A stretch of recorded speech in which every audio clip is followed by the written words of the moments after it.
এবার চোখ রাখছি বাংলাদেশের দিকে। বাংলাদেশের প্রাক্তন প্রধানমন্ত্রী খালেদা জিয়া, যিনি বিএনপির চেয়ারম্যান ছিলেন, ওনার প্রয়াণের পর থেকে কিন্তু এবার বিএনপির চেয়ারম্যানের পদ শূন্য হয়েছে। তবে এই চেয়ারম্যান কে হতে চলেছেন, যদিও আনুষ্ঠানিকভাবে বা দলীয়ভাবে ঘোষণা না হলেও এবার সেই চেয়ারম্যানের পদে কিন্তু রয়েছেন খালেদা জিয়ার ছেলে তারেক রহমান। তারেক রহমান এখন বিএনপির চেয়ারম্যান। কৌশলগত কারণে তা ঘোষণা করা হচ্ছে না বলেই রাজনৈতিক মহলের মত। বিস্তারিত সে বিষয়ে জানবো। টেলিফোন লাইনে যুক্ত হয়ে গেছে প্রতিনিধি বার্তা সম্পাদক দেবব্রত চক্রবর্তী। দেবব্রত দা, সামনেই রয়েছে বাংলাদেশের সাধারণ নির্বাচন। তার আগেই বিএনপির চেয়ারম্যান অর্থাৎ খালেদা জিয়া উনি মৃত্যুবরণ করেছেন। তারপর ইতিমধ্যেই বাংলাদেশে রয়েছেন তারেক রহমান। তবে কি এবার তারেক রহমানই এই চেয়ারম্যানের দায়িত্বে রয়েছেন, যদিও কৌশলগত কারণে তা ঘোষণা করছে না দল? যা বললে একদম ঠিক বলেছো। বর্তমানে তারেক রহমান বাংলাদেশে রয়েছে।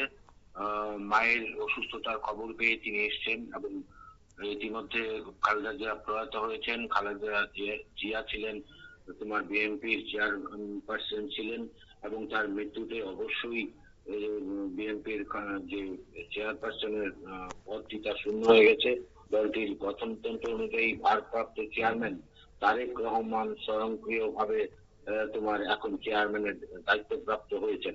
এই ব্যাপারে একটা বিশেষ বিষয় রয়েছে, তা হচ্ছে তবে এখনো যেহেতু ঘোষণা করা হয়নি সে কারণে তিনি এখন কর্তব্য পালন করছেন। তবে দলটির পক্ষ থেকে এখনো যেহেতু ঘোষণা করা হয়নি, তবে জানিয়ে দেওয়া হয়েছে চলমান কার্যক্রমে এই পদ ব্যবহার করা হচ্ছে না।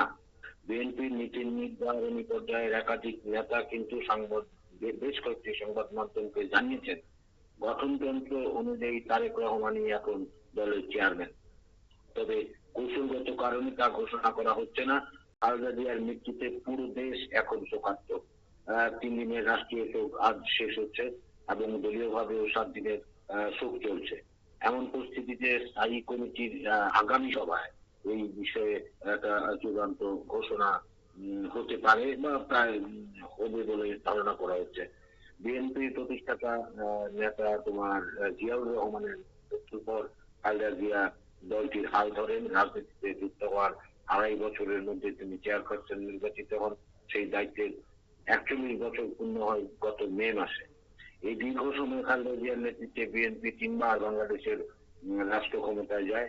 2018 সালের 8 ফেব্রুয়ারি খালেদা জিয়া কারাগারে যাওয়ার পর গঠনতন্ত্র অনুযায়ী তোমার হচ্ছে দেবব্রতদা, সামনে যেহেতু নির্বাচন রয়েছে আর নির্বাচনের আগ মুহূর্তে যেহেতু এই মুহূর্তে তারেক রহমানও রয়েছেন বাংলাদেশে এবং বর্তমানে বিএনপির মুখ বা তাদের পরবর্তী দাবিদার সে তারেক রহমানই, যেহেতু এবার তিনি বাংলাদেশেও রয়েছেন, নির্বাচনটা কতটা জোরদার হবে তারেক রহমানকে সামনে রেখে, যেহেতু তিনি এবার বাংলাদেশে রয়েছেন? অবশ্যই একটা ভালো প্রশ্ন করেছো, যেটা প্রাসঙ্গিক। যে যেহেতু তারেক রহমান একটা সময় বিদেশে ছিলেন, রাজনৈতিকগত কারণেই কিন্তু তাকে বিদেশে পাড়ি দিতে হয়েছিল। তোমার বলে রাখি যে একটা বিষয় কিন্তু এখানে স্পষ্ট হয়েছে, খালেদা জিয়ার জানা যায় যে পরিমাণ জনঢল দেখা গেছে, এক্ষেত্রে বিএনপির প্রতি যে একটা সাধারণ মানুষের আবেগ তৈরি হয়েছে তা কিন্তু বলার অপেক্ষা রাখে না। আমরা কিন্তু দেখেছি সিম্পেথি ভোট বলা হয়, এই ধরনের সিম্পেথি ভোট কিন্তু এবার তোমার বাংলাদেশের আসন্ন জাতীয় নির্বাচনে কিন্তু সেই দিকটা অনেকটাই বিএনপির পক্ষে যাবে এবং অবশ্যই এতে এই খালেদা জিয়ার যে মৃত্যু, এই মৃত্যুর কারণে কিন্তু সিম্পেথি ভোটের যে ব্যাপারটা সেটা কিন্তু বিএনপির পক্ষে যাচ্ছে। তোমাকে বলে রাখছি যে অন্যদিকে খালেদা জিয়ার মৃত্যু এবং তারেক রহমানের বাংলাদেশের আগমনকে কেন্দ্র করে কোনো একভাবে কি দেখা যাচ্ছে যে এবার অনেকটাই চিন্তায় রয়েছে অন্তর্বর্তী সরকারের প্রধান মোহাম্মদ ইউনূস? কারণ এবার লাইমলাইটে তো চলে এসেছেন তারেক রহমান। যদি তিনি লন্ডনে থাকতেন বা বিদেশে থাকতেন তবে সেক্ষেত্রে অন্তর্বর্তী সরকারের প্রধান অর্থাৎ ইউনূসের এই নির্বাচন লড়াইটা খুবই সহজ হয়ে যেত, কিন্তু এবার যেহেতু তারেক রহমানের নির্দেশের সামনেই সবটা নির্বাচন হবে, সেক্ষেত্রে কতটা চাপে রয়েছে ইউনূস? দেখো, ইউনূস এক্ষেত্রে গভীর চাপে। তার অবস্থা হচ্ছে না পারছে গিলতে, না পারছে উগলাতে এই তারেক রহমানকে।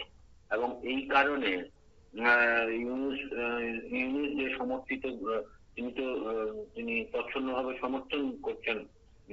তারপর তোমার এই তার এই প্রচ্ছন্ন সমর্থনের কারণে কিন্তু এবার তার দল একটা সমস্যায় পড়ে গেল। বিএনপির মৃত্যুর সিম্পেথি ভোট এবং তারেক রহমানের এই বাংলাদেশের বর্তমান আগমন, এতে কিন্তু অবশ্যই বর্তমানে এই পরিস্থিতিতে বিএনপি কিন্তু তোমার প্রথম সারিতে তোমার ক্ষমতা দখলের বিষয়ে যারা বিশেষজ্ঞ মহল তারা মনে করছেন যে বিএনপি এখন এই ক্ষমতা দখলের ক্ষেত্রে যে প্রেডিকশন, সেই প্রেডিকশন অনুযায়ী বিএনপি প্রথম সারিতে চলে এসেছে।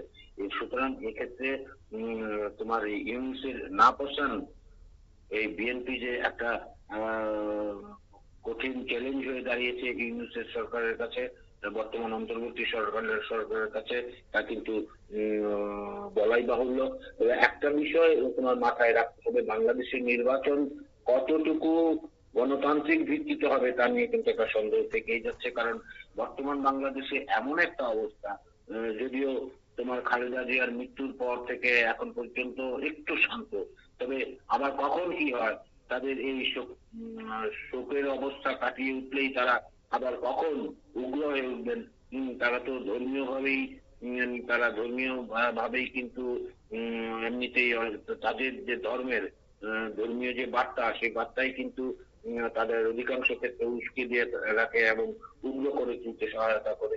তো সুতরাং যে প্রেক্ষাপটে আমার এই বলা যে তারেক রহমানের আগমনে অবশ্যই তোমার বিএনপির একটা ভালো অবস্থানে পৌঁছে গেছে।